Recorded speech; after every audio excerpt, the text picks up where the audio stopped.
When you think about investing, do you ever feel like you're just walking up a down escalator? Absolutely. Especially these days with prices moving all over the place. It's like you take a step forward, but inflation pushes you 2 steps back. That's exactly the challenge Warren Buffett faced in his early years. He always reminded shareholders, don't just look at the numbers on your statement. Focus on purchasing power. What really matters is what your money can buy after inflation and taxes. So even if your portfolio looks bigger, if everything costs more, you might not actually be ahead. Right. That's why Buffett used a cleaner scoreboard. He asked, for every dollar we started with, what did we truly earn? He measured return on beginning equity. It's a way to cut through the noise. No fancy accounting tricks, just real progress.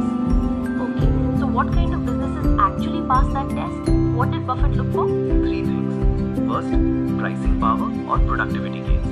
Can the business raise prices a little or lower costs without losing customers? Second, high returns on capital. That's proof the core engine is efficient. And third, cash conversion. Do profits reliably turn into cash that owners can use elsewhere? So basically you want a business that can adjust, earns well on what it invests, and actually brings in cash, not just paper profits. Exactly. And here's where people often get tripped up, buying into tough industries just because something looks cheap, hoping for a turnaround. The classic value trap. Buy low, hope it bounces back. Buffett's warning was clear. Turnarounds seldom turn. If you're in a leaky boat, you're still bailing water. He preferred quality over drama. That's a good line. So what about insurance? Berkshire Hathaway's whole engine was insurance, right? Yes, and insurance taught Buffett discipline. He only underwrote policies when pricing was fair. If the odds weren't good, he wrote less business. For investors, that's a lesson. Pass on marginal ideas. Patience isn't just waiting, it's an active strategy. That's interesting. So he was ready to do nothing if the deal wasn't right. How did he prepare for uncertain markets? He kept his options open. That meant conservative balance sheets, sensible debt, and cash ready for moments when others couldn't act.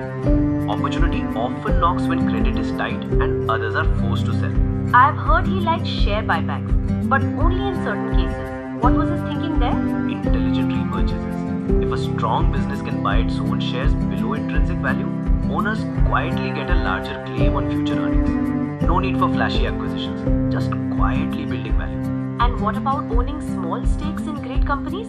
The accounting doesn't always show the full picture, right? Think of it like an iceberg. Reports only show the dividends from a 10 to 15% stake.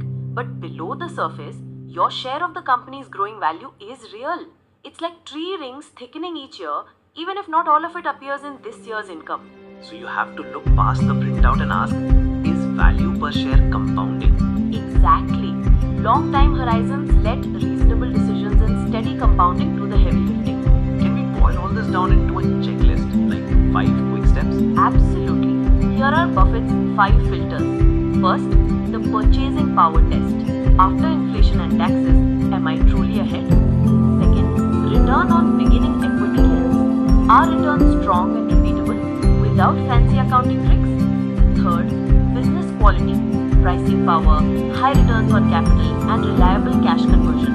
Fourth, capital allocation. Pass on bad deals, repurchase only below intrinsic value, and redeploy cash where it compounds. And fifth, balance sheet sanity. What is debt, ample liquidity, ready to act when markets seize up? Where do most people slip up? 2 main places. First, chasing turnarounds because they look cheap. Second, confusing activity with progress.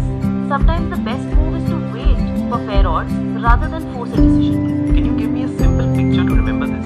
Imagine 2 cafes. Cafe A can nudge prices up a little when coffee bean costs rise and keeps regulars because the experience is great.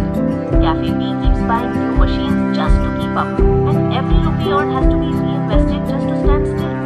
In an inflationary world, you want to own Cafe A. That's a great image. If I'm starting out now, what habit should I build? Treat a business like a story. Ask, where do the returns come from? How much cash is left after upkeep? What protects it over time? Brand, cost edge, switching costs, and always track your results in real terms. What your money buys, not just what the screen shows. So steady steps even on the down escalator. Exactly. Investing isn't about